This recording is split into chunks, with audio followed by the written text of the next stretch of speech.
Hola, muy buenas tardes. Ante todo, muchísimas gracias por estar aquí para acompañarnos en esta primera edición de las conferencias Javier Muguerza de Filosofía.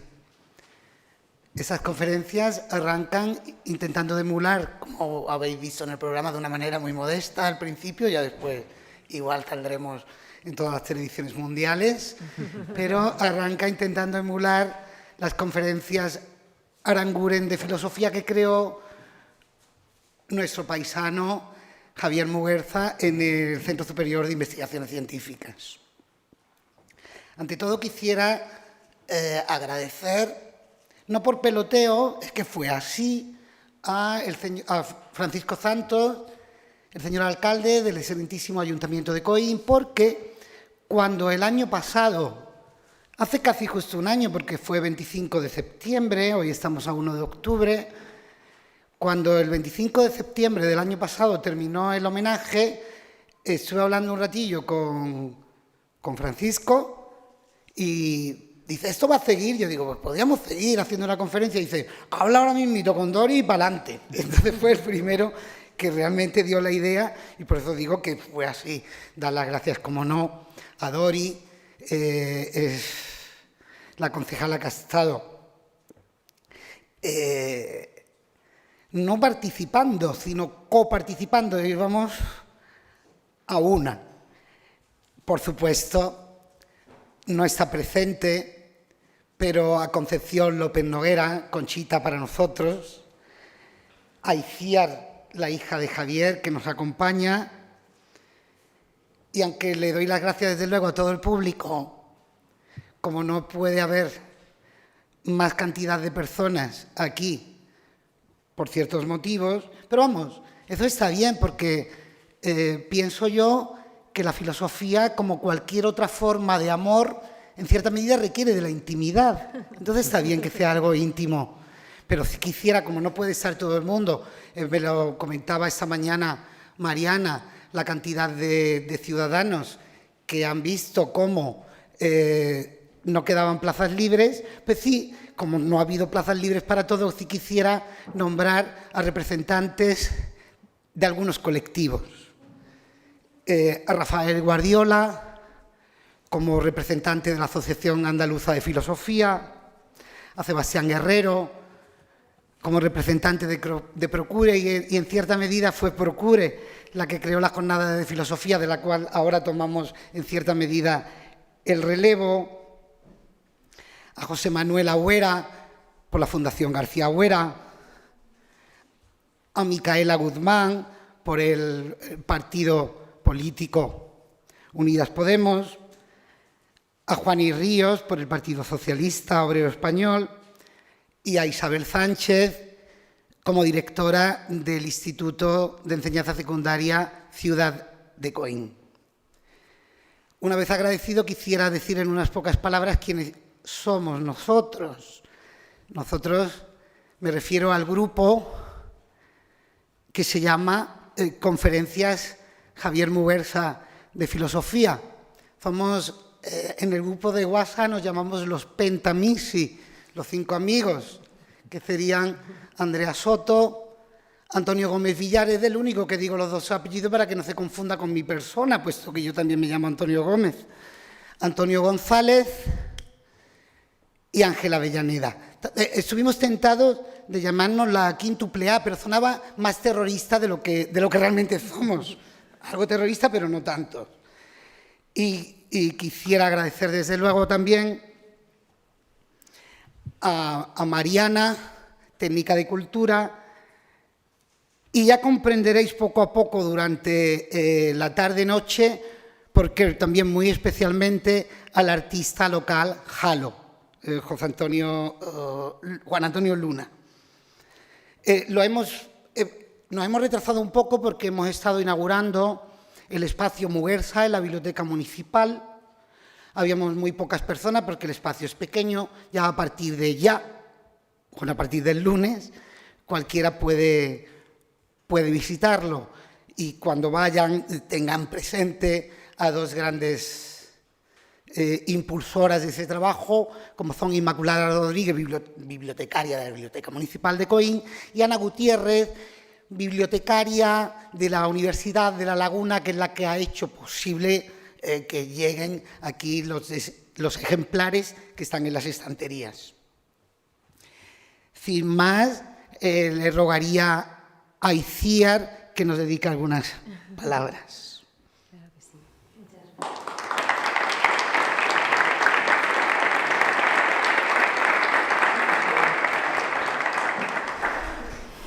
Bueno, pues yo quiero agradecer al Ayuntamiento de Coín de nuevo, especialmente a la Concejalía de Cultura, pero a todo el Ayuntamiento, el poder estar hoy aquí, a Manuel Cruz, colega tan querido por mi padre, al Grupo de Filosofía coineño, a la Biblioteca de Coín, especialmente a Inmaculada, y a todos los estudiantes que habéis participado en el certamen de creación filosófica en torno a la figura de mi padre, en torno al disenso, porque mi padre amaba muchísimo a sus alumnos y siempre apostó por el relevo, tenía una fe ciega en los jóvenes. Así que, además de muy especialmente a los ganadoras del concurso, también quiero agradecer a todos los participantes el que nos hayáis premiado a nosotros con vuestros ensayos y con vuestras fotografías. Muchísimas gracias, de verdad. También, aunque hoy esté ausente aquí, quiero agradecerle a mi madre los años de dedicación absoluta que hicieron posible el desarrollo exitoso de la carrera filosófica de mi padre, porque sin ella él no hubiera podido escribir. Y también le agradezco la confianza que ha tenido en enviarme aquí como filial representante. Así que contaros pues, que mi padre dedicó toda su vida a la filosofía y que esa pasión fue el eje vertebral de su existencia. También se casó con una filósofa, se conocieron durante la carrera, y esa dedicación suya a esa labor, que para él era puro entusiasmo, nos privó de muchas horas de contacto con el padre y con el marido, horas que la vida ha acabado compensándonos en forma de encuentros más allá de él, encuentros con su palabra, de tal manera que podemos reunirnos con él cuando queramos a través de sus escritos. Nosotros compartimos siempre su cariño con amigos y discípulos, y lo hicimos con generosidad, a pesar de que él bromease diciendo que soportábamos con relativo buen humor sus horas de encierro en el despacho.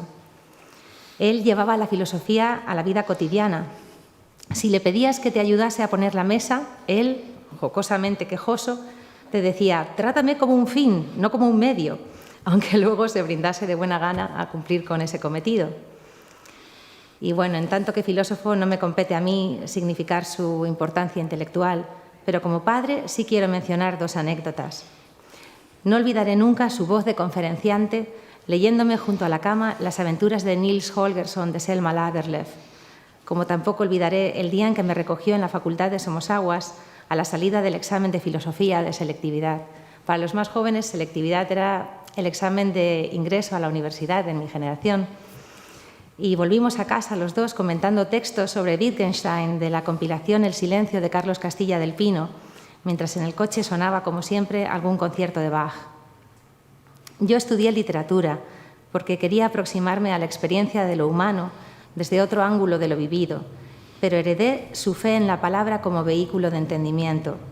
Y me alegro mucho de ver que la palabra puente, que era una de sus favoritas, yace tendida entre nosotros esta tarde, inaugurando las conferencias Muguerza. Muchas gracias.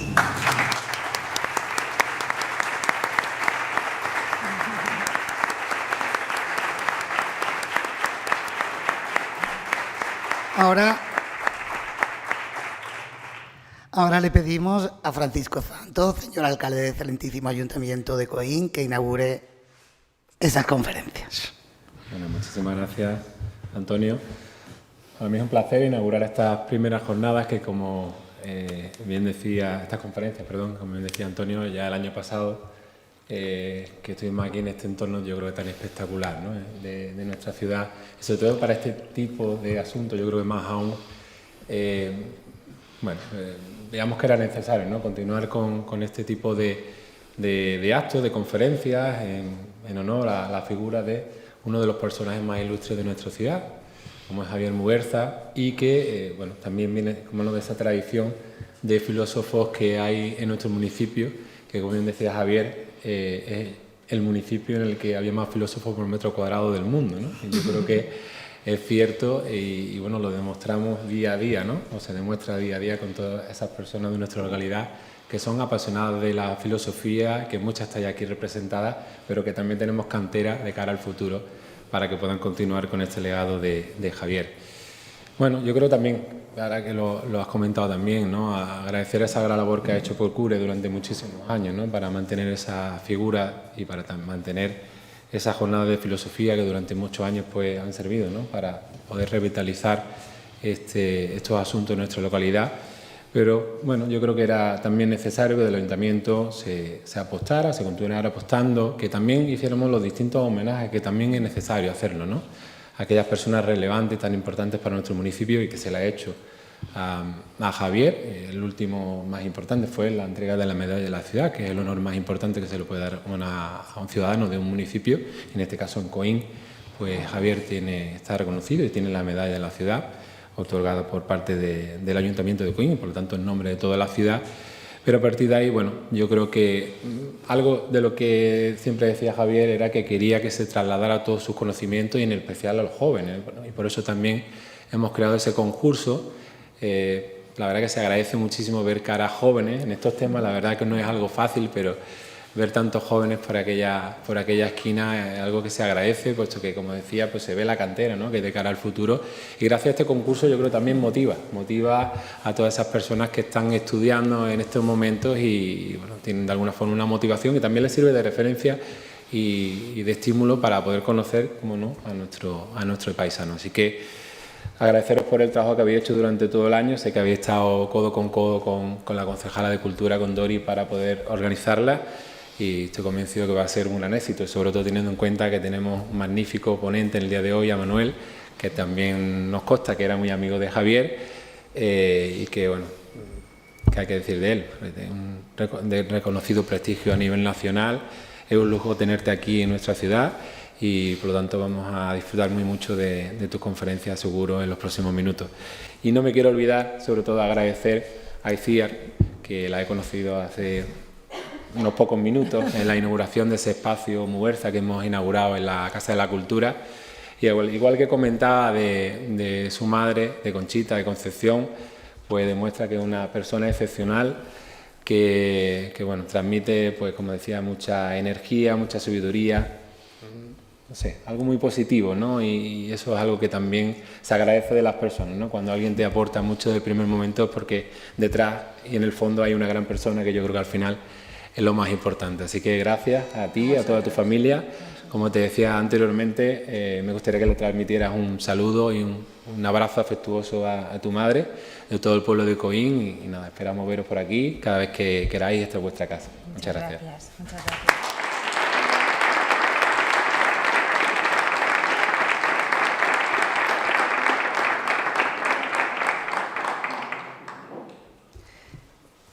Vamos a pasar a la parte del certamen de creación filosófica.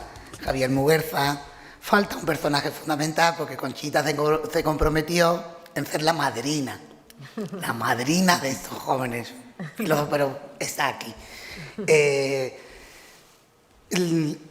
certamen de creación filosófica se ha hecho en dos modalidades, modalidad de ensayo y modalidad de fotografía. En la modalidad de ensayo, el jurado ha estado compuesto por Ángel Avellaneda, catedrático de filosofía, ahora en etapa de júbilo, Antonio González, profesor de filosofía en el Instituto de Enseñanza Secundaria, profesor Pablo del SAF, y Antonio Gómez Villar, profesor de filosofía contemporánea en la Universidad de Barcelona. Las palabras que escribieron el jurado para argumentar que fuese el ensayo que ha ganado, precisamente el ganador, son estas. Las razones por las que hemos elegido el ensayo, el disenso, la alternativa histórica más efectiva frente a la norma establecida, son la coherencia e hilazón argumentativa, las reflexiones argumentadas y justificadas, el manejo correcto de los diferentes contenidos teóricos con los que trabaja, aportando una lectura propia de los mismos y aporta información y elementos adicionales que contribuyen a enriquecer el análisis, y una expresión clara, un texto bien estructurado, como podrán comprobar dentro de breves instantes, y se comprende la orientación y objetivos del texto. Invito a la ganadora, a nuestra joven ensayista, Blanca Naranjo, para que nos lea su ensayo.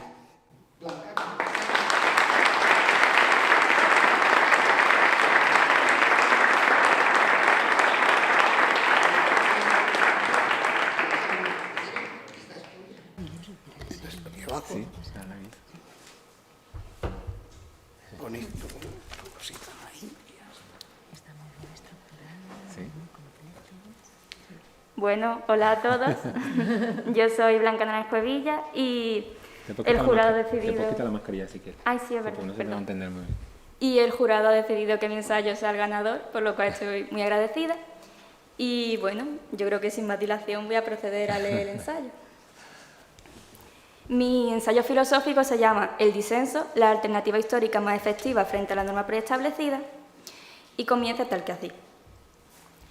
En el mundo actual en el que vivimos es difícil encontrar a alguien que no sepa, aunque remotamente, el significado de la palabra consenso, acuerdo o conformidad de ideas u opiniones que pertenecen a una colectividad, ya que es un término utilizado ampliamente por los medios de comunicación a la hora de hablar sobre temas de diferentes índoles, aunque principalmente relacionado con el ámbito de la política y los acuerdos gubernamentales. Sin embargo, no solemos oír la palabra antónima a esta, que es una palabra que ha sido extremadamente relevante a lo largo de la historia por ser capaz de definir el germen que ha llevado a la humanidad a progresar como sociedad como ningún otro mecanismo existente había logrado jamás. Disentir, por definición, es no ajustarse al sentir o al parecer de alguien, no compartiendo su opinión o siendo contrario a su punto de vista. En definitiva, el disenso se da cuando no es posible lograr un acuerdo. No es de extrañar que, al escuchar esta palabra y su definición, no seas inmediatamente transportado a los grandes eventos y cambios históricos de la humanidad. Pero, en mi humilde opinión, sin el disenso no se habría producido la mayoría de los avances sociales y políticos que damos por sentados hoy en día. Y, sin la ayuda del concepto del disenso, el mundo actual sería muy diferente a como nosotros lo conocemos. Soy de la opinión de que prácticamente todo el progreso en la historia de la humanidad ha sido provocado, en mayor o menor medida, por el disenso.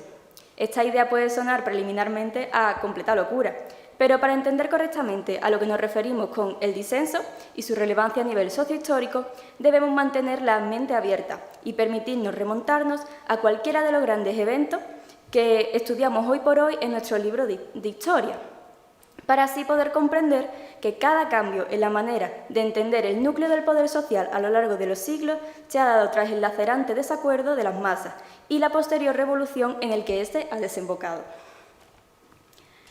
Por poneros un ejemplo, nos vamos a trasladar a la Revolución Rusa, 1917, época donde el descontento social y el desacuerdo con la estructura de poder autócrata que se estilaba en el antiguo imperio ruso llevaron a que el pueblo, exhausto de ser controlado por un régimen político autoritario, donde las decisiones eran tomadas por unos pocos sin atender a los deseos u opiniones del grueso de la sociedad, iniciase un proceso revolucionario que condujo a la caída definitiva del antiguo sistema totalitario y a la toma del poder por parte del pueblo.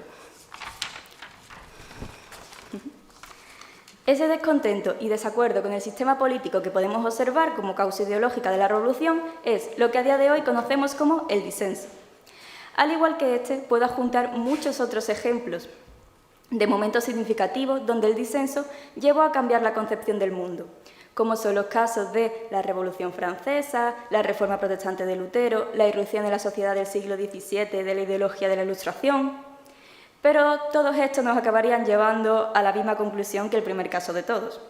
El disenso ha sido, históricamente, una de las principales y más perniciosas armas blandidas contra las ideologías opresoras, donde solo unos pocos tenían el control y eran los encargados de llegar a acuerdos que afectaban directamente al destino de la sociedad en su conjunto.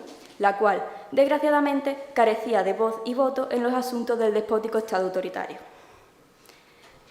Toda esta fuerza e importancia me lleva a rememorar al reconocido y brillante filósofo español Javier Muguerza, quien solía criticar desde una perspectiva completamente novedosa y deslumbrantemente reflexiva, a mi parecer, la insuficiencia del consenso tácito como fundamento de legitimidad de los sistemas políticos, afirmando que este falso consenso tan solo respondía al intento de maximizar los intereses de los particulares que lo defendían, y que abogaba por situar como alternativa viable frente a esta realidad al disenso. Esta idea no me la he inventado yo, es extraída del libro Ética del disenso y derechos humanos, en conversación con Ernesto Garzón Valdés. Muguerza fue uno de los grandes pensadores que relacionó el disenso con la libertad y los derechos humanos, y yo no podría estar más de acuerdo en su manera de expresar la importancia de este a lo largo de su carrera. Javier Muguerza fue capaz de aunar la filosofía del derecho y la filosofía moral y política en una misma área de conocimiento, como ningún otro filósofo español había hecho antes. Este filósofo sentó las bases del uso del disenso con su principio de disidencia, que usaba un método formado por 2 pasos para demostrar su validez. En el primer paso se dedica a mostrar la imposibilidad de cualquier teoría consensualista de fundamentar los derechos humanos, mostrando que, como efectivamente sabemos gracias a multitud de ejemplos históricos, las convenciones pueden ser, y en muchos casos son, injustas. Voy a beber agua.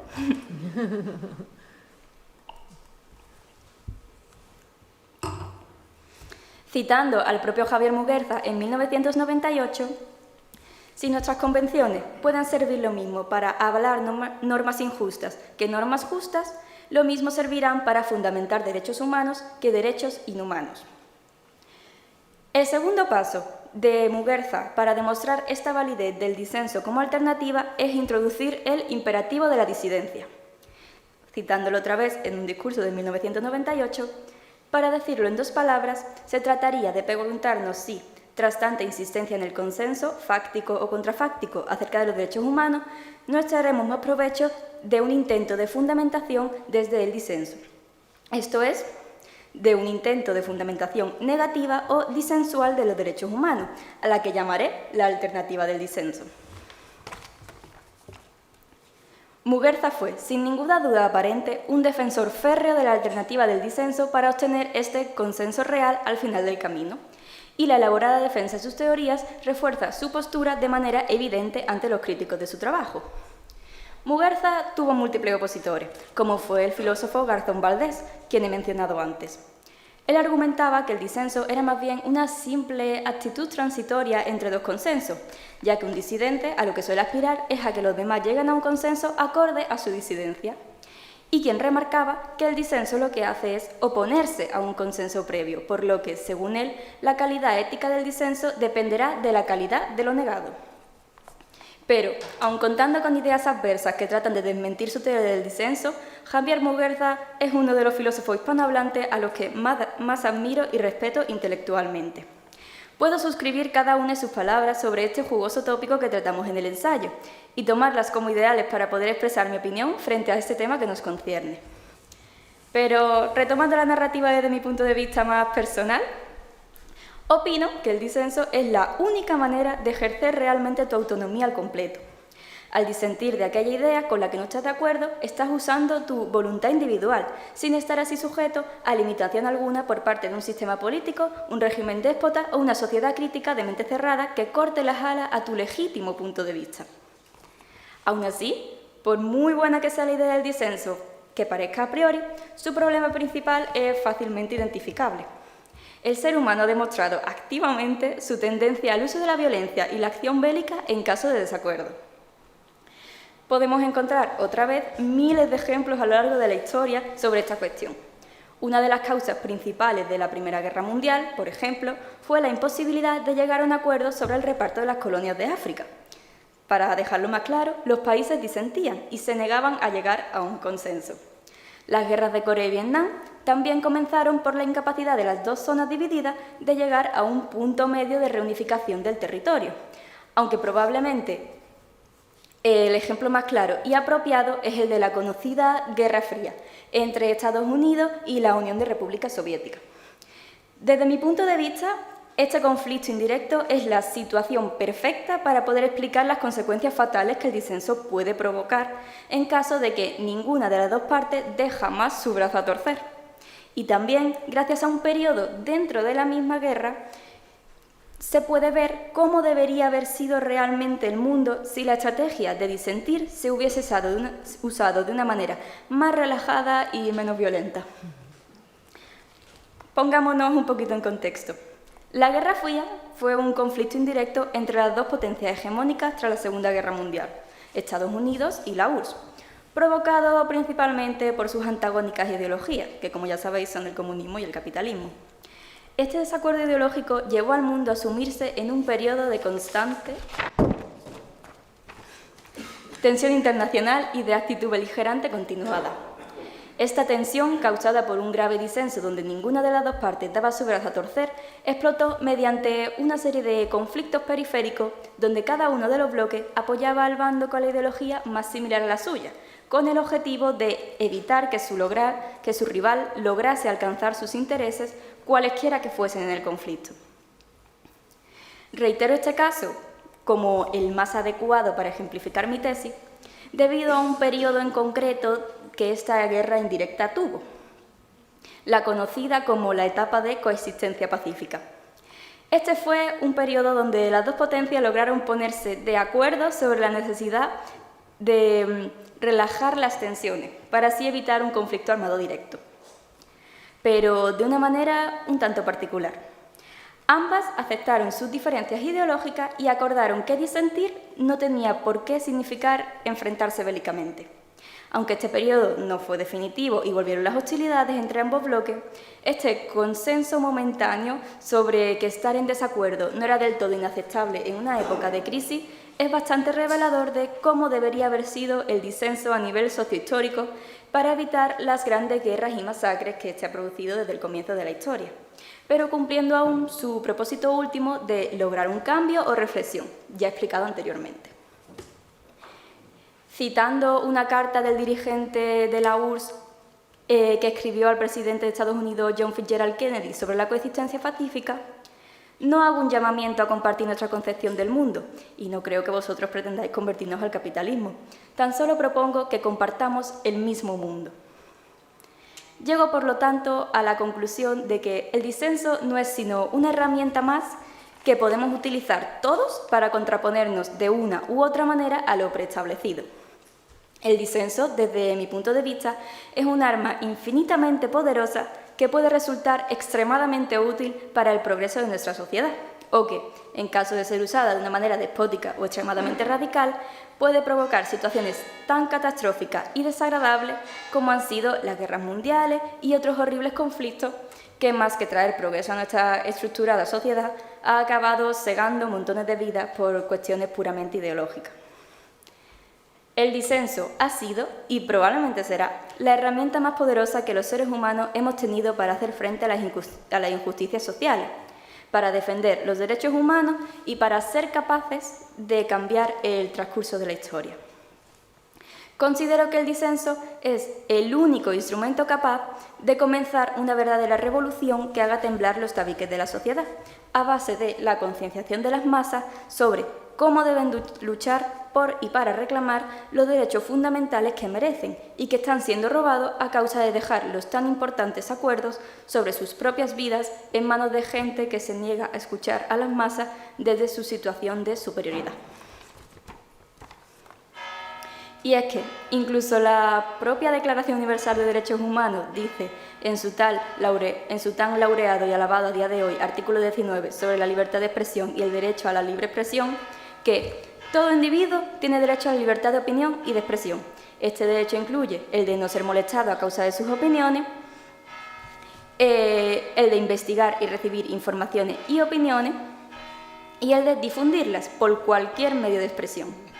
En este artículo se deja claramente patente este derecho inalienable a la libre opinión y se refleja la imposibilidad de excluir, rechazar o atormentar a nadie por poseer un punto de vista diferente. Este derecho es el que permite a las masas disentir y ser capaces de no estar de acuerdo con la élite que maneja los hilos de la sociedad, otorgándoles así mucho más que un derecho, una verdadera arma contra la censura, el falso consenso y el autoritarismo. Desde mi humilde perspectiva individual, el disenso consiste en no resignarse y en otorgar un sentido distinto y no conformista a lo planteado inicialmente, para llegar a un consenso real a través de un inicial desacuerdo que consiga romper con la estructura social del dominante-dominado y conseguir mermar así la autoridad del más poderoso y alcanzar un equilibrio verdadero entre las dos partes, que pueda llevar a un acuerdo, no solo decidido por los altos mandos, que tienen a ser oídos sordos a los reclamos del grueso social, sino consensuado y apoyado por el conjunto de la sociedad, que ha luchado inmemoriablemente por ser oída, porque se respete su humanidad y por evitar ser dominada a base de falsos acuerdos, que coarten sus libertades individuales e incluso sus derechos fundamentales e inalienables que todo ser posee desde el momento de su nacimiento hasta el último día de su efímera existencia.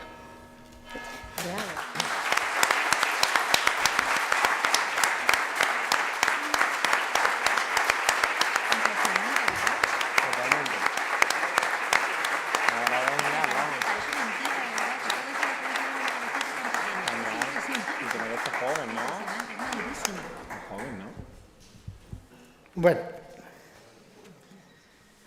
el jurado lo tuvo muy difícil porque han visto la calidad, pues los que no han resultado premiados no tenían mucho que desmerecer, y ella lo sabe porque conocía los trabajos de algunos de sus compañeros y compañeras.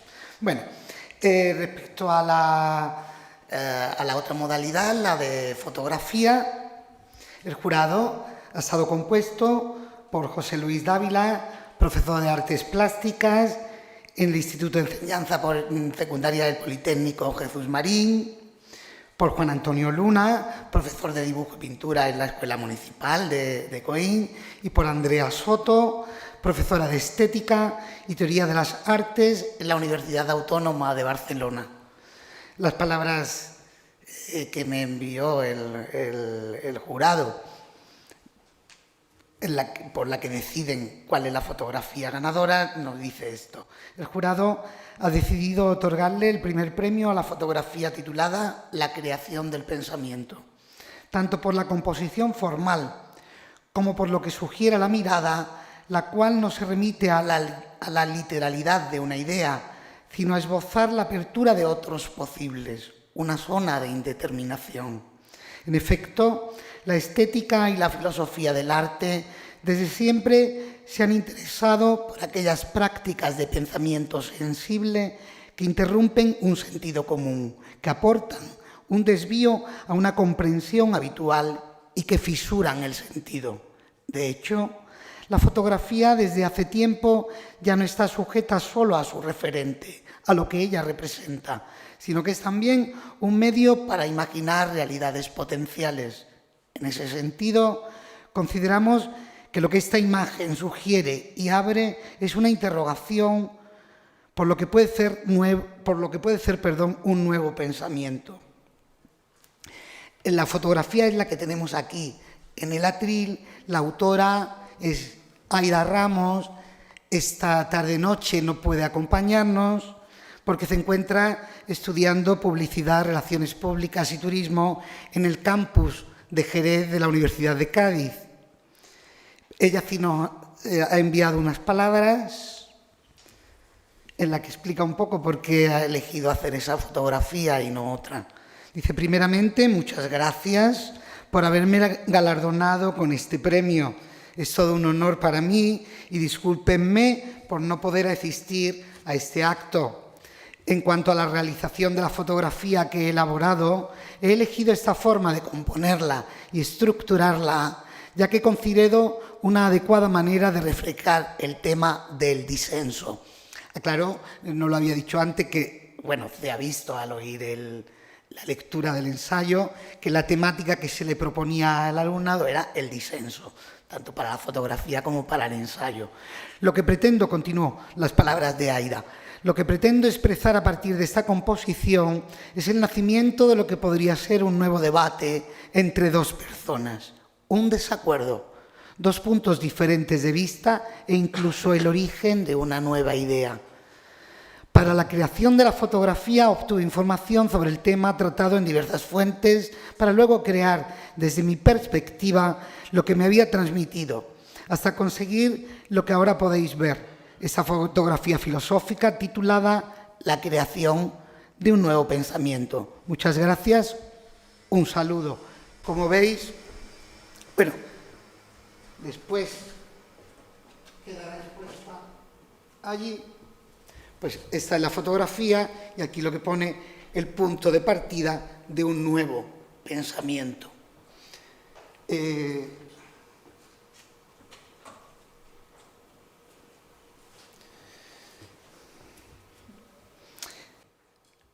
Antes de la entrega de los premios quisiera decir unas palabras sobre lo del certamen y descontextualizándolo bastante de un poema, porque este poema era bastante bélico, un poema de Miguel Hernández, extrayendo algunos versos, ya digo, descontextualizándolo, nos decía Miguel Hernández: la juventud siempre empuja, la juventud siempre vence y la salvación de España de su juventud depende, pues no solo de España, sino de el mundo entero. Si los jóvenes son los que nos van a salvar, estáis viendo lo que hacen. Y yo creo que nosotros, cuando digo nosotros, me refiero a la mitad de los que estábamos aquí sentados, no los jóvenes, los de mi edad. Ansiábamos, cuando teníamos vuestra edad, ansiábamos la tecnología. La tecnología ha llegado. Pero claro, en el ansia de la tecnología, muchos de nosotros habíamos olvidado algo fundamental, que es la transformación de la sociedad en algo más, en una sociedad más justa, en una sociedad más equitativa.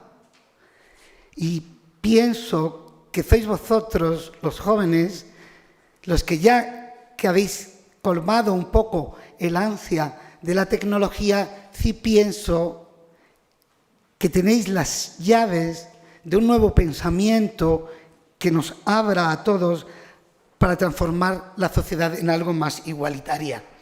La gente de mi generación, como las de otras generaciones que han vivido en época de grandes crisis, de grandes cambios, vivimos un momento absolutamente privilegiado, porque nosotros, yo y los de mi edad, me imagino que igual, aprendimos de nuestros padres y aprendimos de nuestros maestros y profesores,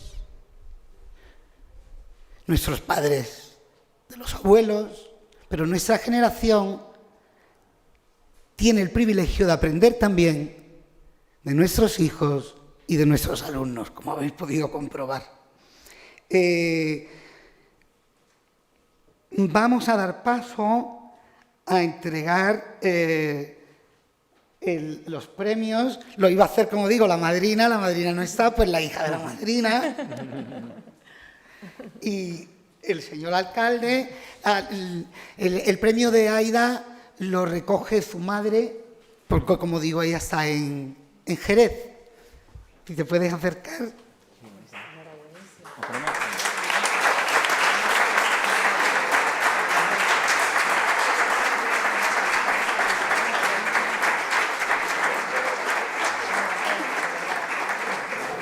De la Fundación García Abuela, le quiero regalar también estos ejemplares de ética y licantropía, no solo a ellos,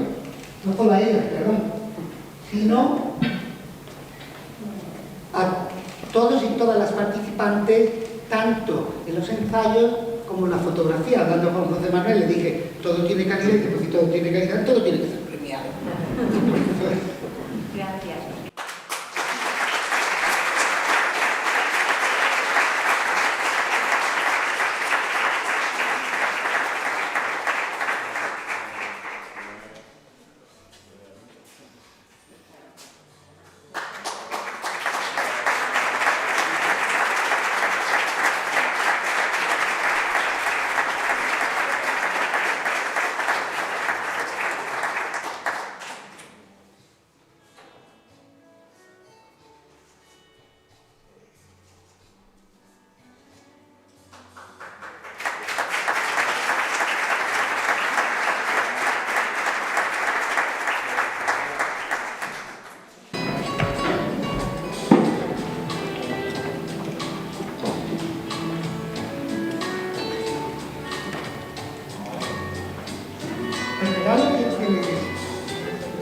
ha hecho, aparte de una dotación económica que siempre viene bien, son estos dibujos, estas acuarelas y tinta de lechuza que ha hecho, esta noche todo lo ha hecho él mismo, lo ha hecho con Antonio Luna. Que algunos piensan criticarlo un poco porque decían, la lechuza está muy gorda, esta lechuza no está gorda. Esta lechuza es un polluelo de lechuza a punto de levantar su primer vuelo, que es lo que ha querido simbolizar Jalo. Y ya aprovecho y también contamos un poco esto antes de pasar a hueso de la fruta de esta tarde. Este logo, el logo de la conferencia Javier Muguerza de Filosofía, también lo ha hecho Jalo. Y hay de reconocer que la idea se la di, pero ha sabido meterse en mi cerebro y captar la idea perfectamente. Lo que encontramos es la cara de una lechuza, símbolo de la lechuza de Minerva, símbolo de la filosofía, está compuesta con un anagrama encriptado, joven Javier Muguerza. Porque siempre será joven su filosofía. Y de eso se dio cuenta, la muy perspicaz Dori. También nos recuerda la fruta del conocimiento, la manzana. Bueno, pues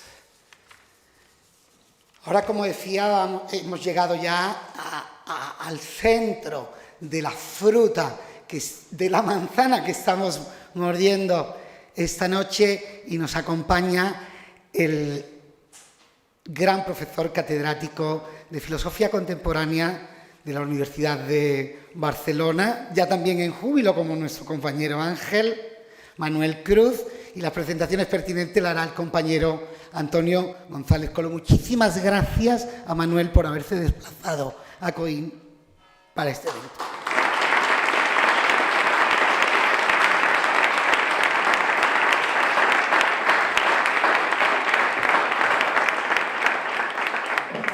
Buenas tardes, autoridades, compañeros, compañeras, amigos y amigas. Gracias, Iciar. Es una alegría tenerte aquí con nosotros y poder contar contigo. Muchas gracias a todos por acompañarnos esta tarde en la primera edición de estas conferencias Javier Muguerza de Filosofía. Y sobre todo agradecer al profesor Manuel Cruz que haya aceptado amablemente la invitación a inaugurar este nuevo formato de conferencias anuales bajo el nombre de nuestro querido y admirado Javier Muguerza. Para mí un honor y un placer que la organización me haya encomendado presentar a Manuel Cruz. Como ha dicho Antonio, Manuel Cruz es catedrático de Filosofía Contemporánea de la Universidad de Barcelona desde 1986. Es autor de más de una treintena de libros, algunos de ellos traducidos a otros idiomas, y ha sido compilador de una quincena de volúmenes colectivos. Ha sido galardonado con los premios Anagrama de Ensayo 2005 por su libro Las malas pasadas del pasado, el premio Espasa de Ensayo en 2010 por su libro Amo luego existo, el premio Jovellanos de Ensayo 2012 por Adiós, Historia, Adiós, y Miguel Unamuno 2016 por La flecha sin blanco de la historia. A su vez, colabora en diversos medios de comunicación, tanto nacionales, podéis encontrar columnas suyas en El País, en La Vanguardia, en El Confidencial, en El Correo, en El Periódico, como extranjero, el periódico Clarín de Argentina, y también ha colaborado en la cadena SER, supongo que muchos lo habéis escuchado, el programa que tenía con Manuel Delgado, en La Ventana, la cadena SER, y en Cataluña Radio.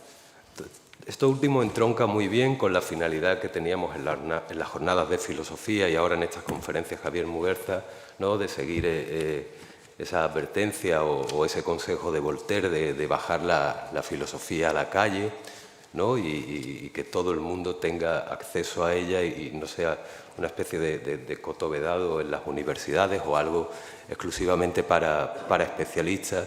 Y creo que Manuel Cruz es una figura refleja muy bien esa idea de bajar la filosofía a la calle, y está bastante alejado de esa idea del filósofo en la torre de marfil, ¿no? Ajeno a todo cuanto ocurre en el mundo. Y tanto es así que también se ha atrevido, ¿no? a emprender el camino de la política, y ha sido diputado en el Congreso entre 2016 y 2019 y presidió el Senado en la 13ª legislatura.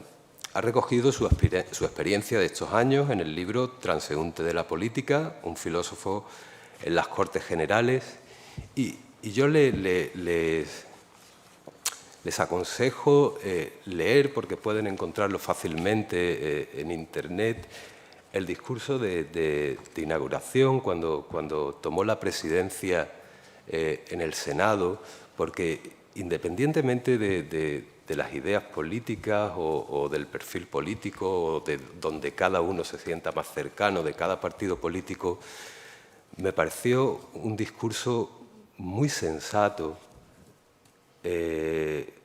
muy profundo y sobre todo muy lejos en las antípodas de este ambiente de gritos, de voces, de estridencias, que parece que es la política actual.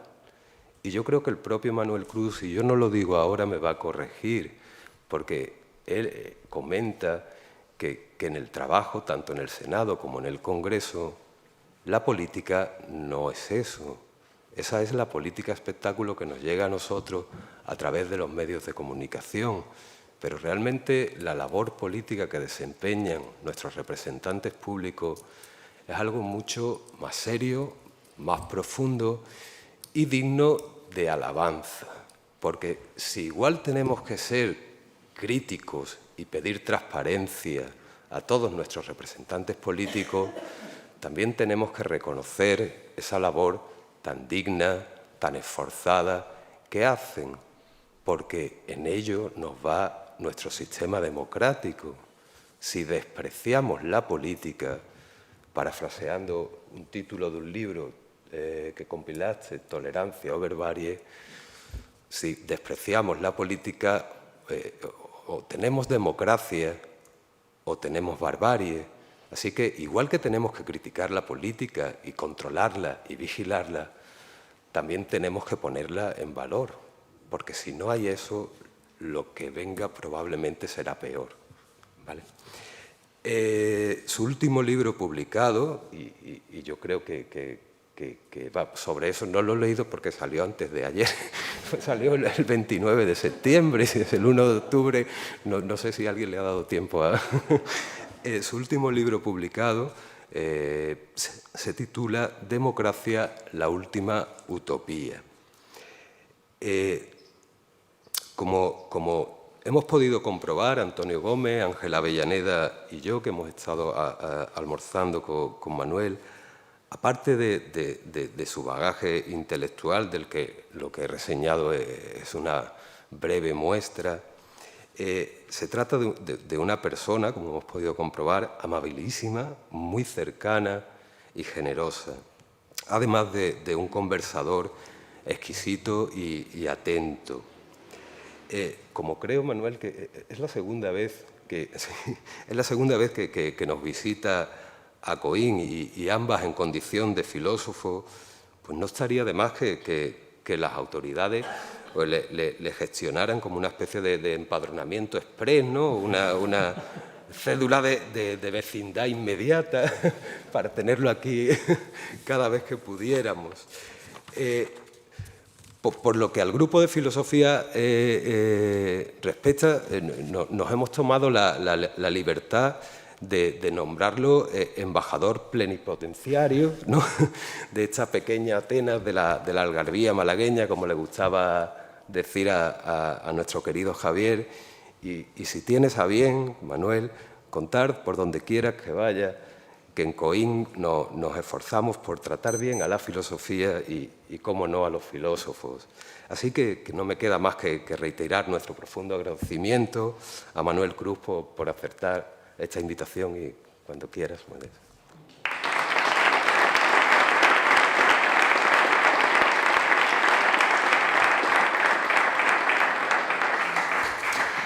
Bueno, muchísimas gracias por esta generosísima presentación.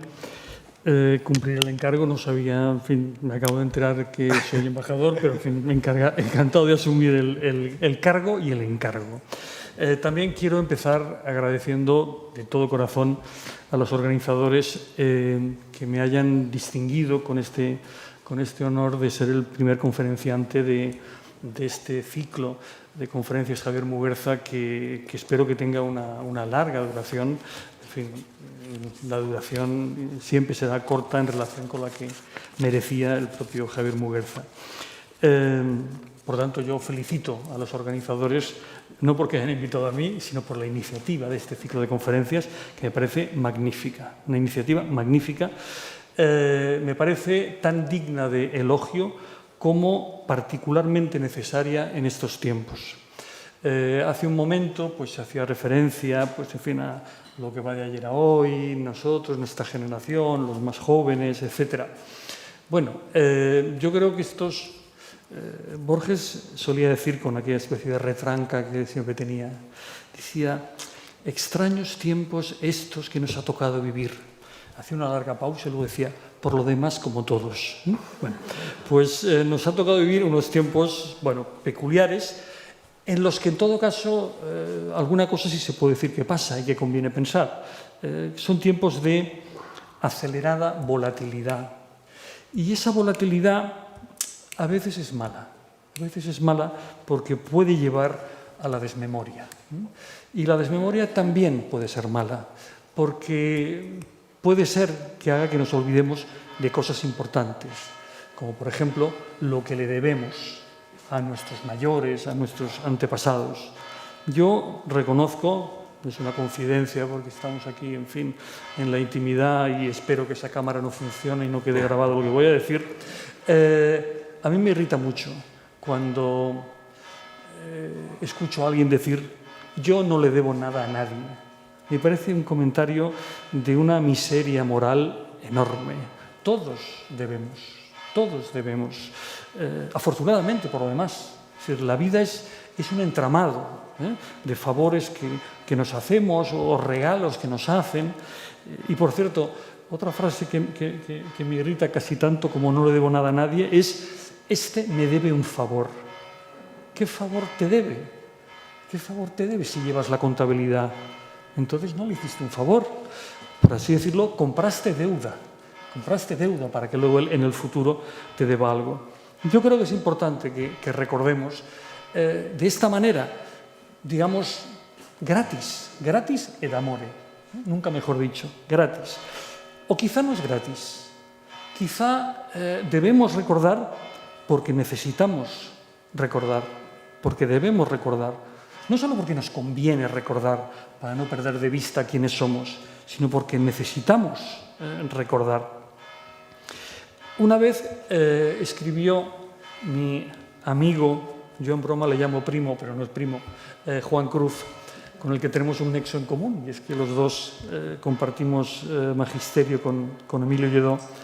Y cuando murió José Luis Aranguren, escribió una pieza que tenía su gracia, su aquel, que se titulaba, creo, o esto que voy a decir, o algo extremadamente parecido. Y es, ¿quién nos vigilará? ¿Quién nos vigilará? Es decir, necesitamos gente que tenga autoridad sobre nosotros, a la que le no nada de tonterías del autoritarismo, por favor, olvidemos esto. Autoridad no es lo mismo que autoritarismo y no hace falta a estas alturas andarlo distinguiendo. La autoridad es, lo he dicho una vez, el rasgo más democrático que hay, porque la autoridad es algo que los otros le reconocen a alguien, no que alguien lleva por delante. Eso a lo mejor puede ser el poder. Pero la autoridad es lo que los demás le reconocen a alguien y creo que es bueno y saludable, que reconozcamos a los demás cosas. Creo que es extremadamente saludable. Creo que es saludable que seamos conscientes que debemos cosas, que debemos muchas cosas. Incluso diré más, creo que es extremadamente saludable que admiremos a otros. Yo también a veces pienso, me verdad estoy contando demasiadas cosas personales, pero bueno, empieza a ser un poco tarde para echar marcha atrás. Pobre de aquel o de aquella que no admira a nadie. Pobre de aquel. Pobre de aquel que cree que no tiene nada que admirar. ¿Por qué? Porque ya lo sabe todo, porque ya lo posee todo, porque no cree que haya nadie mejor que él. ¿Se puede ser así? ¿Se puede estar así en el mundo? Yo creo que no. Y por eso me parece que esta situación tiene algo, si me permiten los organizadores, este encuentro y esta evocación de Javier Muguerza tiene algo de fiesta. Tiene algo de fiesta. No solamente de fiesta de la inteligencia, por lo que hemos escuchado antes, sino también de fiesta de la amistad. Porque creo que esto es muy importante. Desde luego, probablemente, no sé si estaríamos aquí, pero no estaríamos aquí de la misma manera si Javier Muguerza no hubiera tenido las cualidades personales que tenía y que todos recordamos. Sí. Amigo de sus amigos, generoso, abierto, comprensivo, curioso. Rasgos de buena persona y de buen filósofo, pero no como dos cosas sumadas, sino como dos caras de una misma moneda. Javier Muguerza tenía cualidades desde el punto de vista filosófico, tenía también, además de sus cualidades personales, cualidades filosóficas específicas. Y yo pensaba que a lo mejor se podrían agrupar en dos.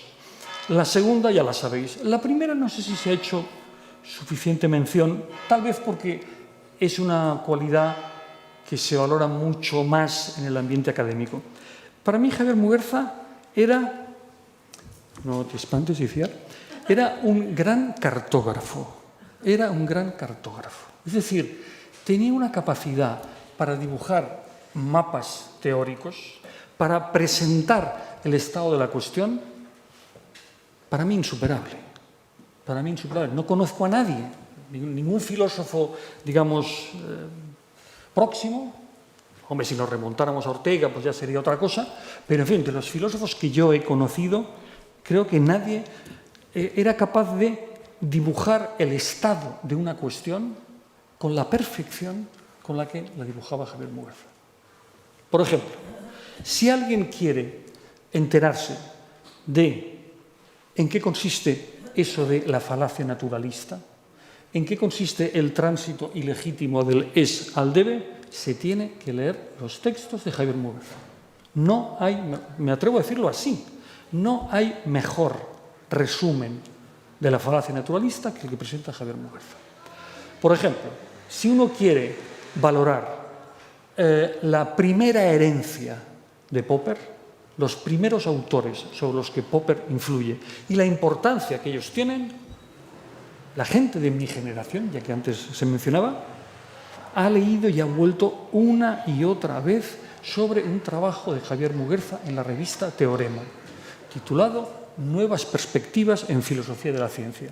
Y allí él fue el primero en España que habló no de Kuhn, pero sí de Feyerabend, de Toulmin, de Hampson, de todos estos autores. El primero que habló y resumió la herencia primera, importantísima, y por tanto el potencial de Popper fue Javier Muguerza en ese trabajo.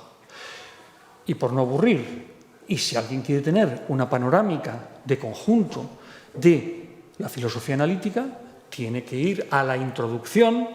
Bueno, a veces Javier, con perdón, Iciar, llamaba introducciones a auténticos libros. Pero bueno, se le llama introducción para confundir, para engañar al lector, la introducción a su libro, a los 2 volúmenes que se publicaron de Introducción a la Filosofía Analítica en Alianza Universidad. Resúmenes insuperables y, en el sentido que estoy diciendo, memorables, o sea, dignos de ser recordados. Además de eso, estaba otra dimensión, otra cualidad también teórica, también filosófica, de Javier Muguerza, que tiene que ver con esto, con su propuesta del disenso. Y yo no sé muy bien cómo calificar eso. Igual que a lo primero le llamaba cartógrafo, a lo segundo no sé cómo llamarlo. Jóvenes que tenéis imaginación, se aceptan sugerencias. A mí se me ocurría simplemente algo así como filósofo de la polis. Por no decir filósofo político, por no decir filósofo de la política, no, filósofo de la polis, o sea, de la vida en común. De la vida, si me apuráis, me empiezo a adelantar algo que espero que salga más adelante, de la vida democrática en común. Y en tiempos como estos, en los que la gente, algunas gentes, se inventan unos derechos un poco extraños, un poco, para mi gusto, estrambóticos, él, por ejemplo, no propone nada parecido a el derecho a decidir. Él propone el derecho a disentir. Derecho tal que, como se ha recordado antes, puede llegar a considerar un auténtico imperativo. ¿A disentir, por cierto, de qué? Bueno, se ha recordado antes, a disentir de la mayoría. ¿Esto tiene algo que ver con la democracia? Mucho tiene que ver con la democracia. Todo tiene que ver con la... Totalmente tiene que ver con la democracia. Se recuperará, espero que luego salga, pero lo anticipo ya. Tocqueville utilizó una expresión que algunos deberían recordar o enterarse de que existe, y habló de la dictadura de la mayoría. De la dictadura de la mayoría. Esto para los que piensan que la democracia consiste en votar rápido y contar votos y ya está. Para quienes piensan eso, que recuerden a Tocqueville. Bueno, importa decir que esa disidencia de la que nos proponía Javier Muguerza no es, como hubiese dicho Ernesto Garzón Valdés, que le gustaba esta expresión, una disidencia boba. No es una disidencia boba, no es un derecho al pataleo, no es una especie de iconoclastia adolescente, un llevar la contraria a nuestros mayores o cosas así. Él propone, y hay unas cuantas citas, por cierto, las citas que hay en el espacio Muguerza insisten en la cuestión de la razón. Él propone una disidencia racional, esto es, una disidencia argumentada, una disidencia cargada de razones, no cargada de razón, que suele ser una expresión curiosa por parte de gente que rehúye la razón. Dice, yo me cargo de razón, quiere decir que todo vaya a favor mío. No, cargada de razones, cargada de argumentos. Por tanto, una disidencia que, lejos de rehuir el diálogo, busca el diálogo, se mide en el diálogo. Una disidencia que busca persuadir, pero también está dispuesta a ser persuadida. Esto me parece que es importante y mi conferencia me gustaría que tuviera que ver con esto. Yo les propuse a los organizadores una especie de pequeño resumen que me parece que puede servir como anticipo de lo que quiero decir. En el resumen que tienen todos ustedes, digo, el diálogo constituye la herramienta fundamental de la que disponemos para pensar juntos. Pero precisamente por la dimensión de aventura que tiene todo pensamiento genuino, yo titulé la introducción del libro de un vecino de Coín, lo titulé La aventura de pensar. Bueno, pues precisamente por la dimensión de aventura que tiene todo pensamiento genuino, la desembocadura de su ejercicio no tiene que ser necesariamente el acuerdo, sino que también puede ser la discrepancia, lo cual, lejos de constituir un fracaso, puede ser vista como una magnífica ocasión para aprender. El vecino de Coín es primo de nuestro amigo, el autor de la edición de estos magníficos libros que han regalado los autores. Por ahí me gustaría que fuera la cosa. Porque yo cuando escuchaba la intervención de Blanca, yo pensaba, tener que hablar después de esta chica, qué mal me está poniendo, qué difícil me está poniendo. Y luego, poco a poco, no sé si para consolarme, pensé, no, en el fondo ya me viene bien lo que dice, porque creo que es articulable con lo que les acabo de decir, con la disidencia que tiene que jugar en la cancha del diálogo, que se tiene que expresar en la cancha del diálogo. Antes de empezar, me van a permitir que simplemente le diga una cosita en voz alta a la autora. Intenta pensar todo lo que has dicho y todo lo que planteas aquí sin recurrir a la categoría de progreso. Intenta pensarlo, porque creo que vale la pena. ¿Por qué creo que vale la pena? Porque alguien te podría, bueno, como me da la sensación de que ya sabes, en filosofía una de las categorías que recurrentemente se pone en crisis es la categoría de progreso. Entonces sería una pena que un texto tan bien pensado como este, alguien te lo pudiera atacar diciendo, bueno, todo esto usted dice que es bueno porque permite progresar, pero si no creemos en el progreso, ¿qué más da? Entonces yo te invitaría a que intentases argumentar imaginándote un interlocutor que no creyera en el progreso. A ver cómo defenderías esas mismas tesis. Creo que puede ser útil. Bien, después de este pequeño excursus de comerciales, que diría aquel, vamos a volver al texto. Al texto de lo que está mal, al discurso, mejor dicho. El diálogo. El diálogo, y ya he anticipado, volveremos al final, pero ya he anticipado por qué creo que el diálogo es muy importante para pensarlo articuladamente con el disenso. Yo creo que la importancia del diálogo es absolutamente indisoluble, o quizá mejor debería decir, se desprende de la importancia del lenguaje. Lenguaje y diálogo, en algún sentido, son casi, no del todo, pero casi dos maneras de nombrar una misma experiencia. Lo que ocurre es que el lenguaje es una realidad extremadamente rica, y a veces Borges diría peligrosamente rica, o en fin, se inventaría uno de estos adverbios sorprendentes, ¿no? ¿Por qué digo esto? Porque los filósofos neopositivistas del primer tercio del siglo XX solían repetir una cosa que me parece que convendría no echar en saco roto, sobre todo en estos tiempos, no olvidarlo. Era una afirmación en apariencia tan sencilla como demoledora. Decían, nuestro lenguaje permite construir frases de apariencia significativa, pero que carecen por completo de significado. Parece que quieren decir algo y en realidad no dicen nada. Bueno, esto él lo decía en un contexto de debate filosófico que era importante. Él utilizaba esto para criticar a la metafísica y a sus excesos. Y le servía para mostrar que algunas de las afirmaciones de la metafísica, pues en realidad son profundos sinsentidos. No profundidades filosóficas, sino profundos sinsentidos. Bueno, él le hizo una crítica que, en fin, los neopositivistas, y pienso ahora en Carnap, le hizo a Heidegger una crítica ya, en fin, clásica y tópica, caricaturizando una frase de Heidegger que en castellano creo que Gauss tradujo como la nada nadea.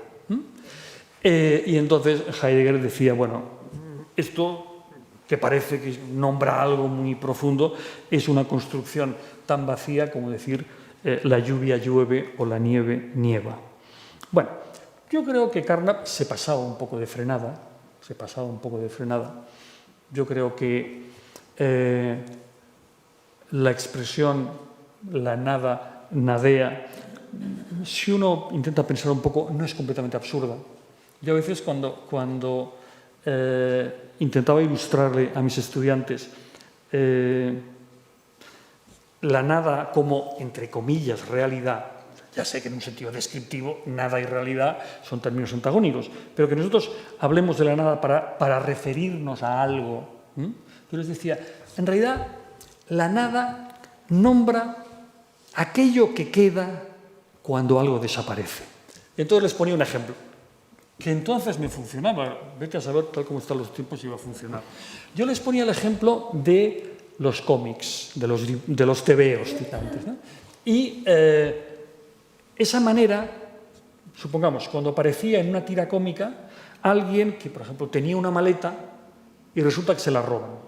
Y entonces él miraba el lugar donde estaba la maleta y no la ve, y entonces el dibujante solía poner unos signos donde no había nada, pero como si ese lugar vacío brillara. Bueno, todos hemos tenido la sensación, cuando nos ha desaparecido algo o nos ha quitado algo, y miramos a un lugar y ya no está, nosotros, si me permitís la expresión, vemos la falta de algo. Porque alguien me dirá, es lo mismo que mires aquí y que mires allá, es lo mismo. No. Aquí, si me dejáis hablar así, aquí, si había algo con lo que yo contaba, el que no esté, yo echo a faltar algo. Ese echar a faltar es lo que intentaba nombrar, o que se podría nombrar con el término nada. Entonces, es posible que los neopositivistas se pasaran de frenada. Y que, por tanto, ¿por qué cuento lo de los neopositivistas? Porque no siempre se puede pedir un lenguaje riguroso, descriptivo, preciso. No. Sin duda, a veces necesitamos, para describir algo, un lenguaje casi poético. Y si no es con lenguaje poético, no conseguimos expresarlo. No conseguimos expresarlo. A ver, que me cuente alguien cómo se lo monta para describir, con términos casi científicos, el intenso dolor que se siente por la pérdida de un ser querido. A no ser que utilice recursos, digamos, literarios o poéticos. Por favor, si alguien tiene una propuesta, que la haga. Y creo que si la hace ahora, se la agradeceremos todos. Porque no se nos ocurre. Necesitamos otros recursos del lenguaje. Entonces, por un lado es verdad que se pasaba de lenguaje, se pasaba de frenada, perdón, el neopositivismo con esto. Pero por otro lado, está bien que se llame la atención sobre esto. ¿Por qué? Porque nos llama la atención sobre el hecho de que a veces el lenguaje nos puede terminar jugando malas pasadas. Se pueden hacer, digámoslo así, trampas con las palabras. Entonces, yo quería empezar subrayando esto, esta, que decía antes, enorme, peligrosa, incontrolable a veces, riqueza del lenguaje. El lenguaje es un artefacto de un poder tal que puede servir tanto para generar el mayor de los daños como para provocar la más intensa de la felicidad, la más intensa felicidad. Que se lo pregunten, si no, a los enamorados. Y los enamorados, con mucha frecuencia, a no ser que las cosas hayan cambiado mucho ahora, que las cosas nunca se saben, todo cambia a gran velocidad. Los enamorados, por lo menos desde siempre, si no lo han quitado ahora, desde siempre los enamorados se pedían palabras. Se pueden pedir muchas cosas, pero también se piden palabras. Y les importan las palabras que se piden. No dicen, oye, bueno, dime alguna cosa bonita, o no. No. Se piden casi como una exigencia, como una reclamación, como una necesidad. Uno necesita. Hay contextos en los que uno necesita las palabras del otro. De la misma manera que también con las palabras se puede hacer muchísimo daño.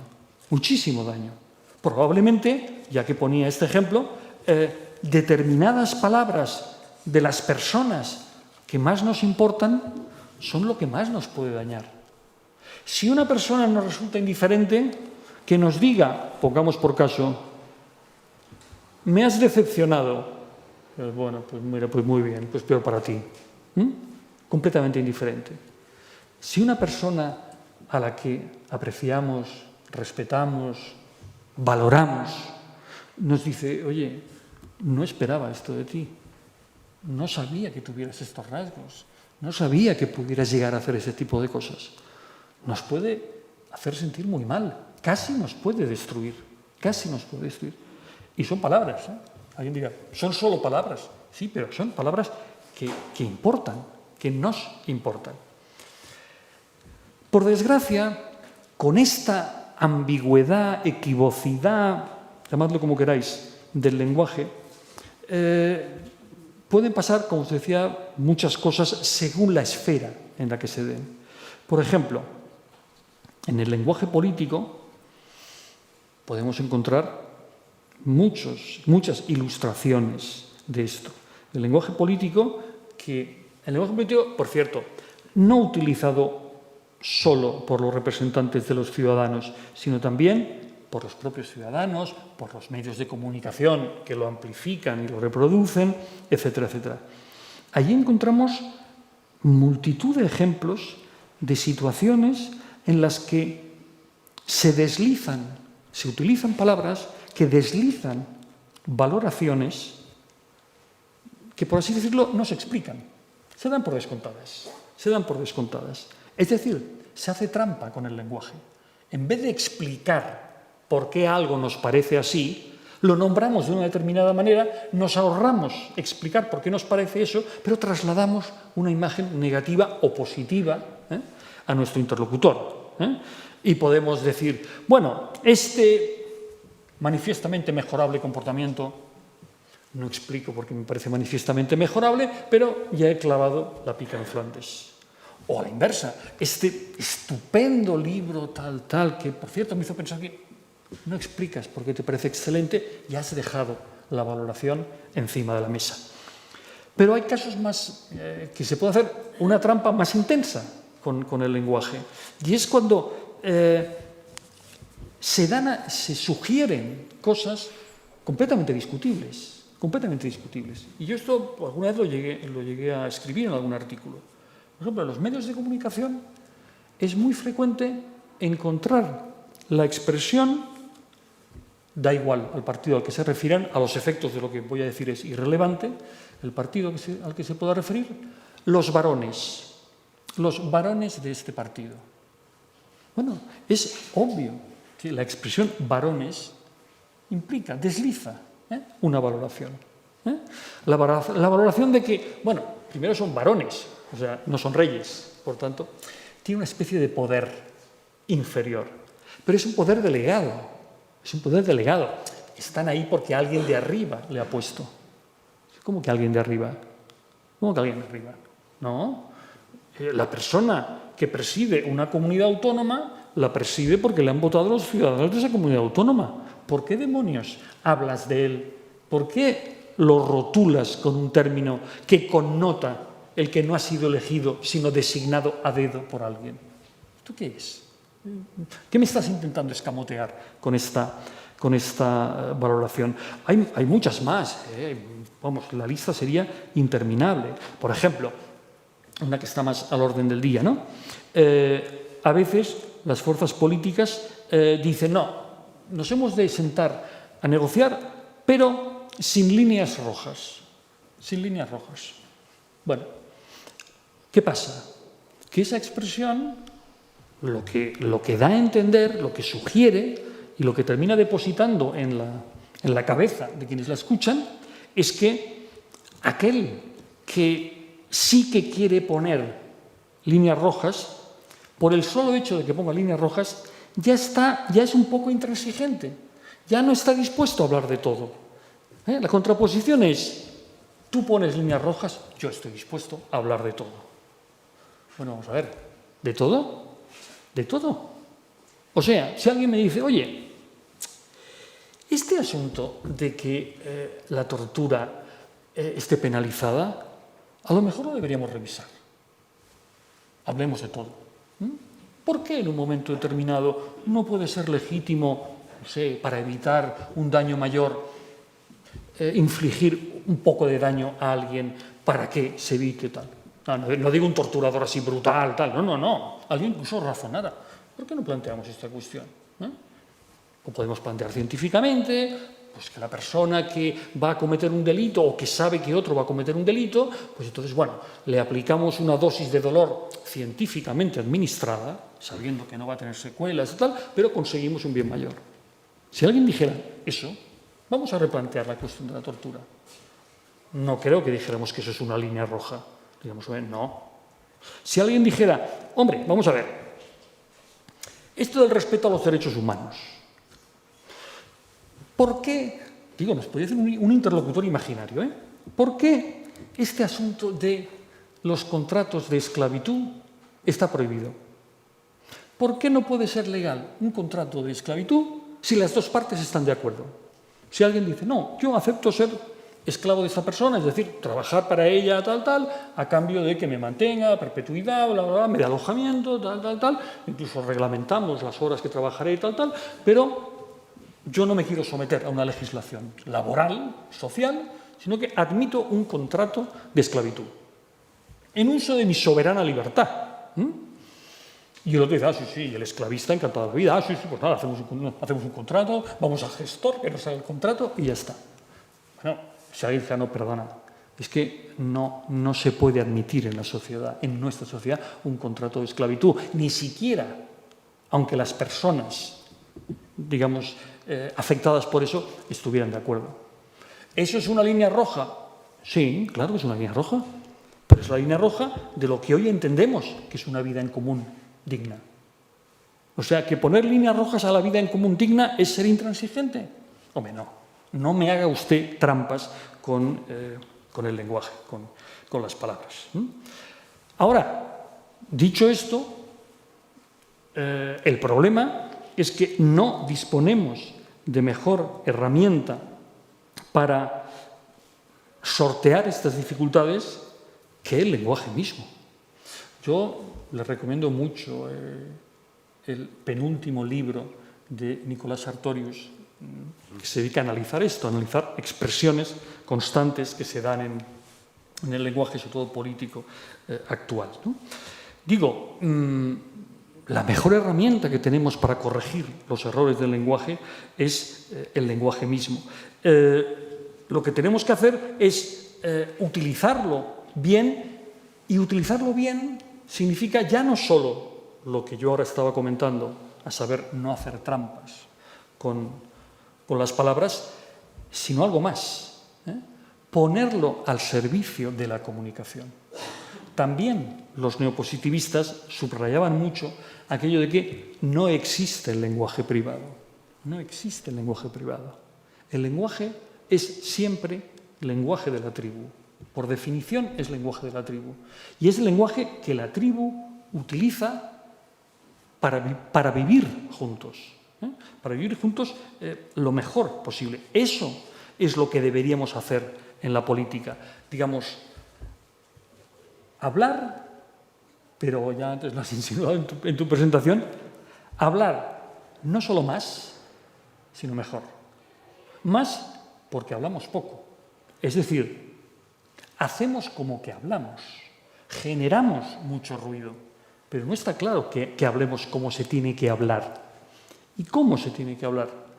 Se tiene que hablar dialogando. Entiéndanme bien, defender el diálogo no es, que nadie se lo crea, practicar o defender ninguna forma de buenismo, ¿vale?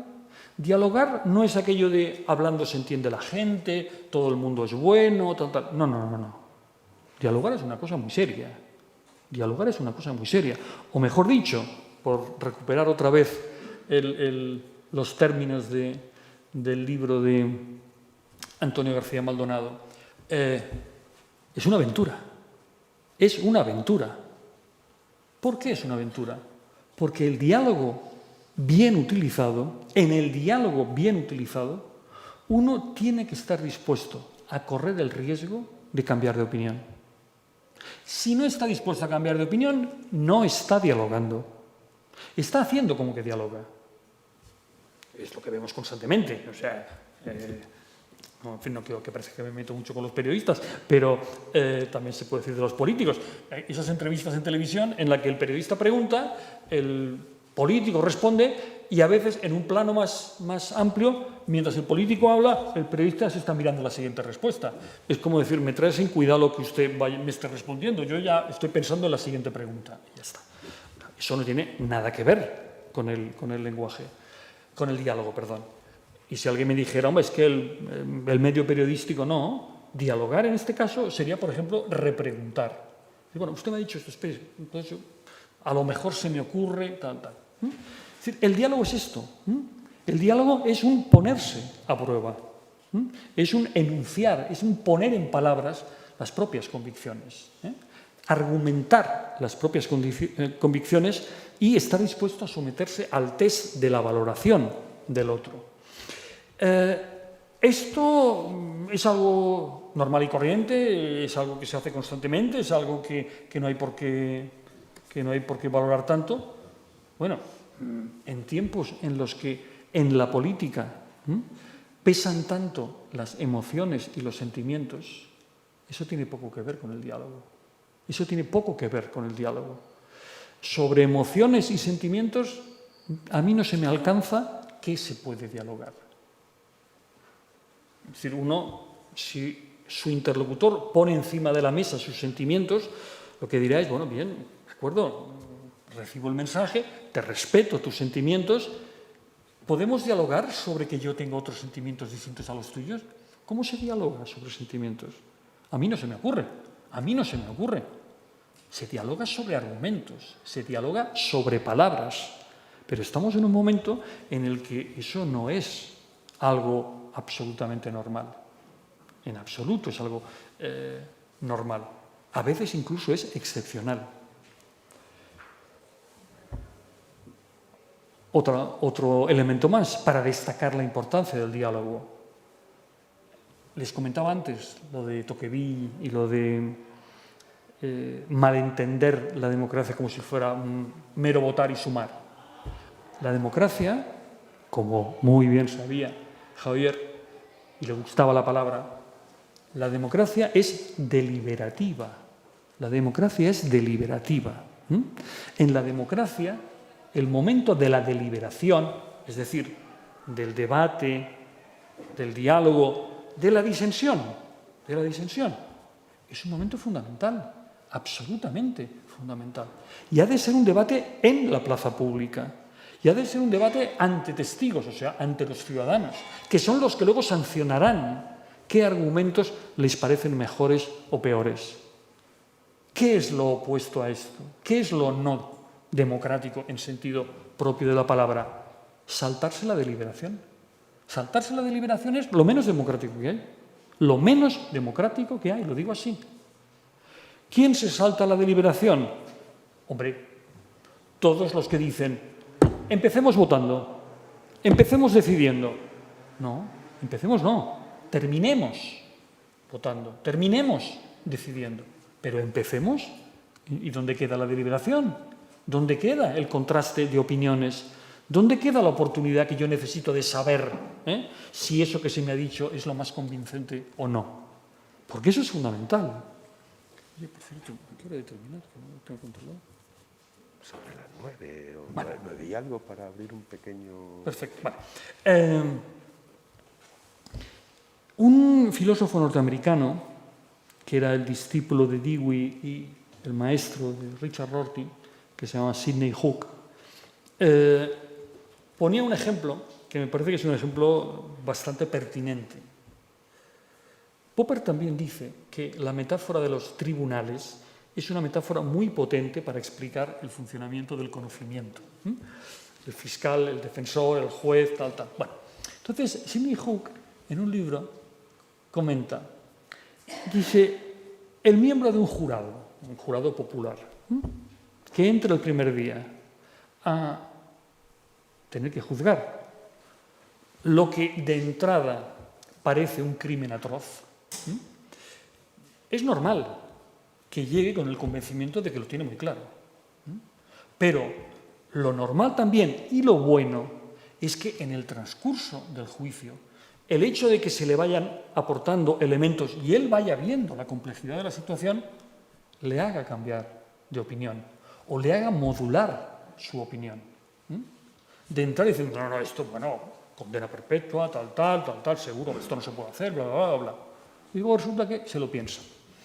Bueno, hay una película y una obra de teatro clásica, 12 hombres sin piedad. Es esto, el que entra, que cree saberlo, y el que al final se va dando cuenta que si le dan argumentos, la situación hay que matizarla más. Insisto en que esto es más un horizonte que una realidad. el que seamos capaces de hacer eso. Como les decía hace un momento, nuestra sociedad está fuertemente emotivizada y está crecientemente emotivizada por razones que, bueno, sería largo explicar. Pero pensemos una cosa. Una de las últimas, digamos, actitudes políticas que irrumpió en el espacio público y conmocionó no solamente la sociedad española, sino la sociedad europea, incluso norteamericana, tenía que ver con un sentimiento, con una emoción, que era la indignación. Era la indignación. Eso era lo que se ponía en primer plano. Y luego, a continuación, venían los argumentos para la indignación. Pero era la indignación.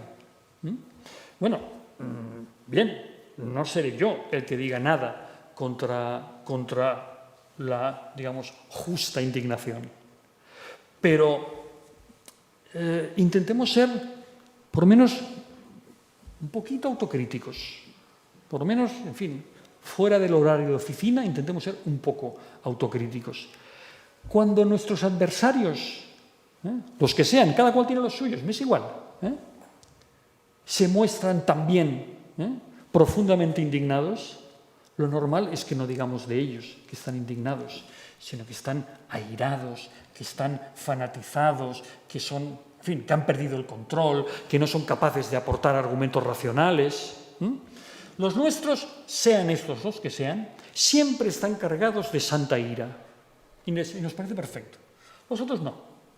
Los otros no son capaces de argumentar. Los otros son fanáticos de alguna cosa. Hay que ir con cuidado con esto. Hay que ir con cuidado con esto. Miguel Ángel Aguilar suele recordar una frase de Marcel Proust, según la cual hay convicciones que crean evidencias. Hay convicciones que crean evidencias. Bueno, pues yo creo que se le puede dar una vuelta de tuerca a la frase de Proust y decir, ha llegado un momento en que no es que las convicciones creen evidencias, es que los sentimientos crean evidencias. Los sentimientos crean evidencias. Esto es una cosa... ¿Estoy hablando de algo raro? ¿Estoy hablando de algo que le pasa a gente muy rara? No, yo vengo de un territorio, como se dice ahora, de una comunidad autónoma, en la que yo escucho con mucha normalidad que alguien dice, no, como yo me siento así, esto ha de ser así. Pero constantemente. Y no un particular, no. Las más altas autoridades dicen y repiten esto. O sea, el sentimiento es la base. De tal forma que alguien puede llegar a decir, no, yo, pues en fin, como no me siento español, no soy español.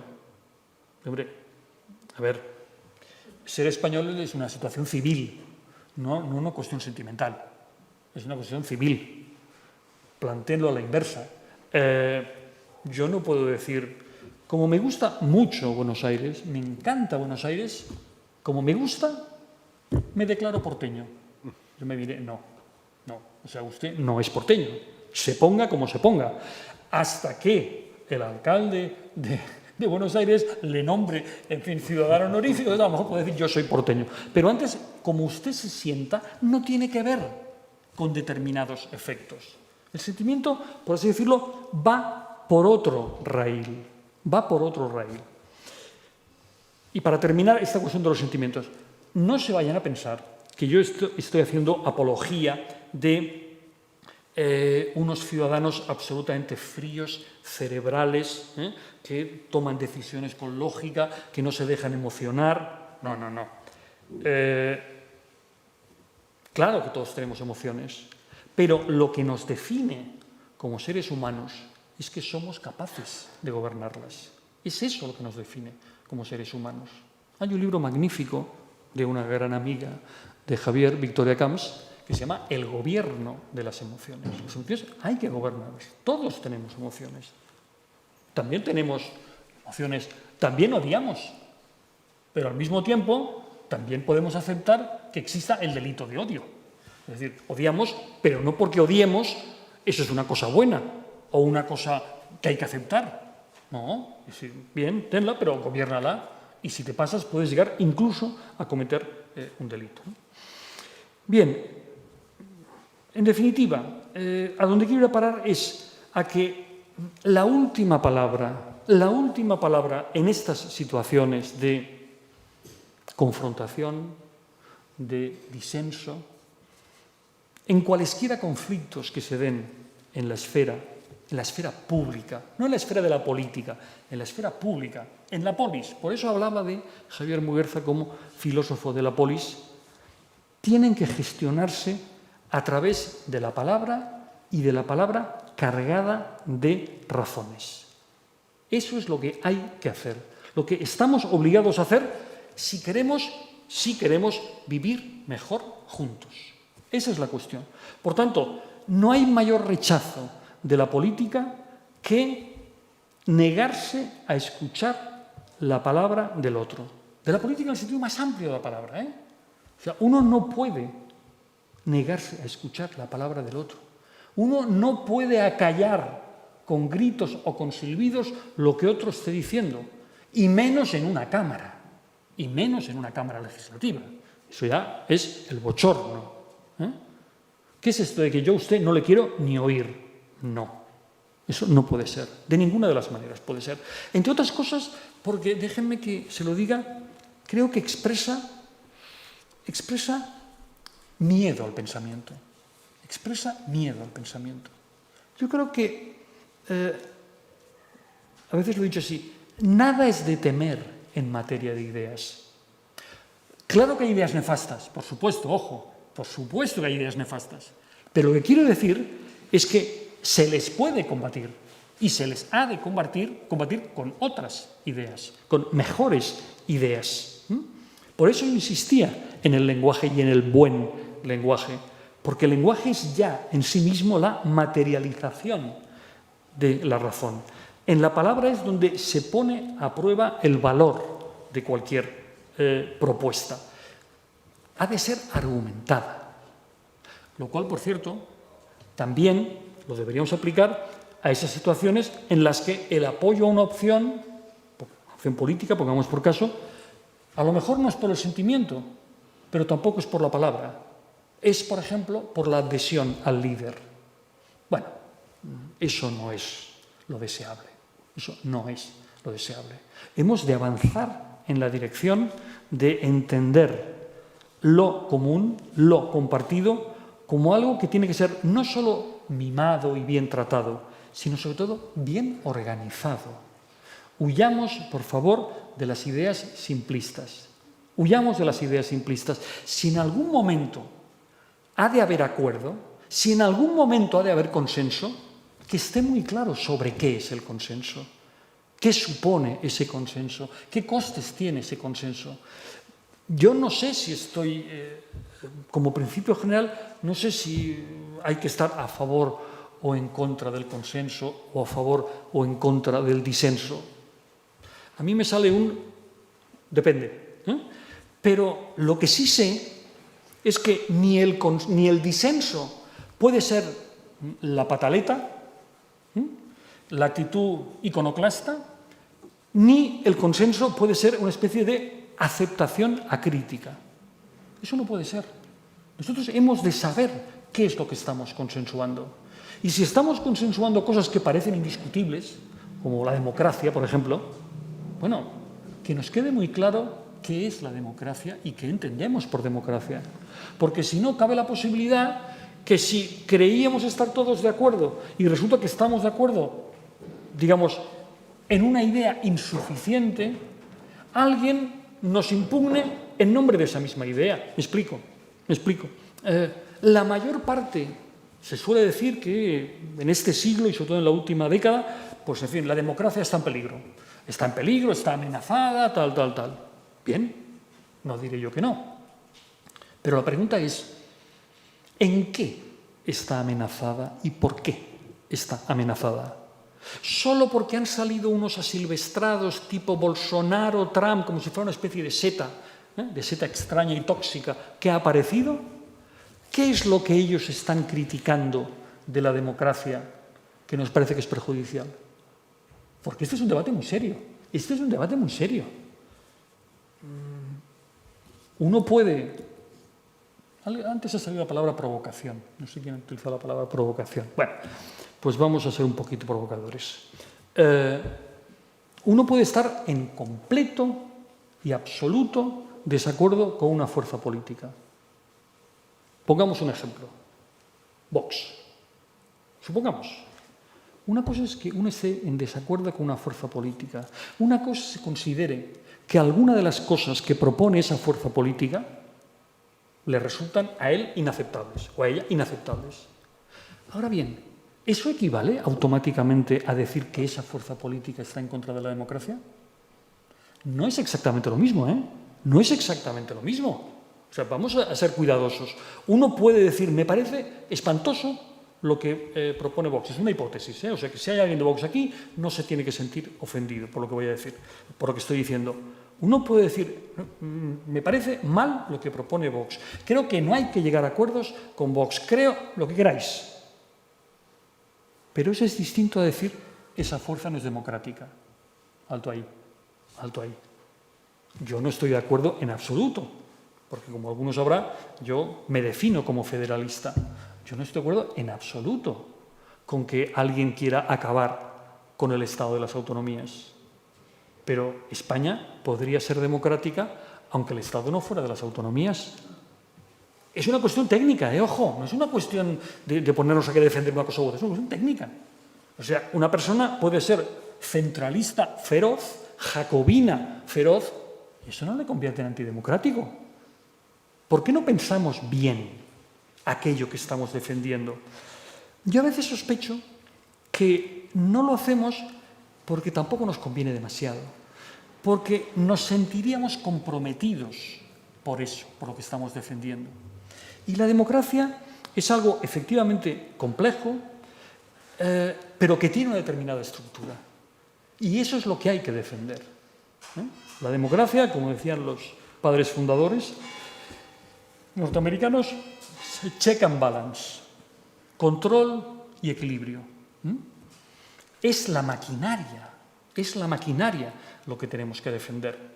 Y yo creo, y ahí esa es una buena cuestión de discusión, que el disenso que proponía Javier Muguerza no era el disenso del que se sale de las reglas del juego, sino el del que impugna una determinada manera de proponer un uso de las reglas del juego porque cree que las reglas del juego deben funcionar mejor de otra manera.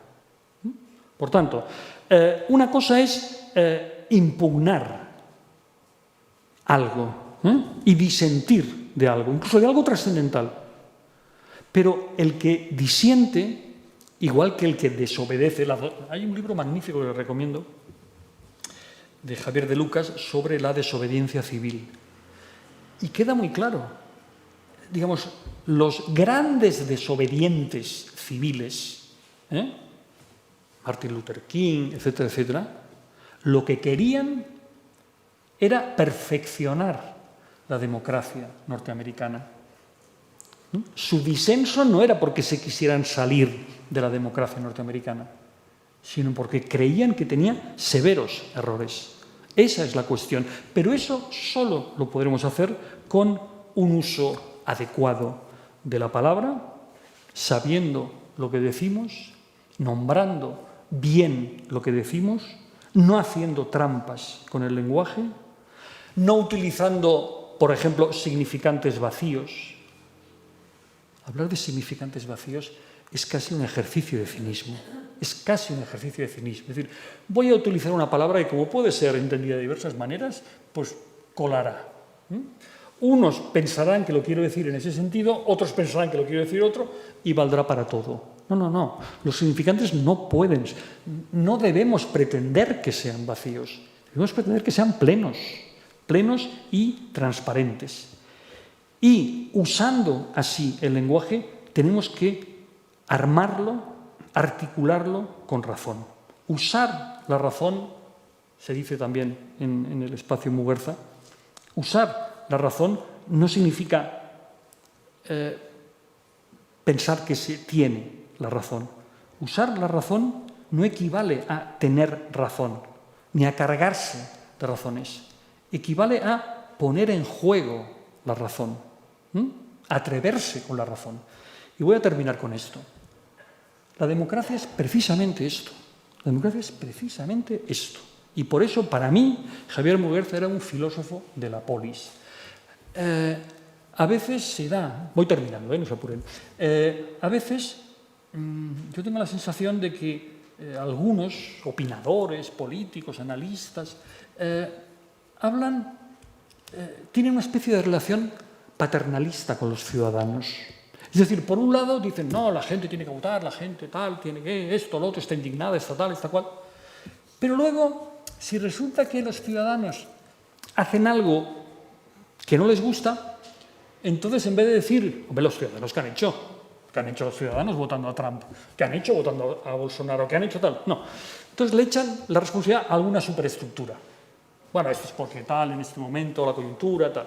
Bueno, yo creo que si nosotros definimos a los seres humanos como seres que se autodeterminan, hemos de asumir que alguien que se autodetermina, o el lenguaje es un poco impreciso pero más inteligible, alguien que es libre, obviamente se puede equivocar. Nosotros nos equivocamos precisamente porque somos libres, precisamente por eso. Bueno, pues si nosotros nos equivocamos, y a veces incluso nos empeñamos en equivocarnos, si nos equivocamos de uno en uno, como personas, por supuesto que nos podemos equivocar como grupos. ¿Eso significa que no somos demócratas? No, no tiene nada que ver. Termino con esto. La democracia, y es obvio y no hace falta que lo diga, que Javier Muguerza era un demócrata de los pies a la cabeza, la democracia no nos garantiza acertar siempre. Lo que nos permite es corregir nuestras equivocaciones. Esa es la grandeza de la democracia y esa fue la grandeza de Javier Muguerza, por cierto. Muchísimas gracias.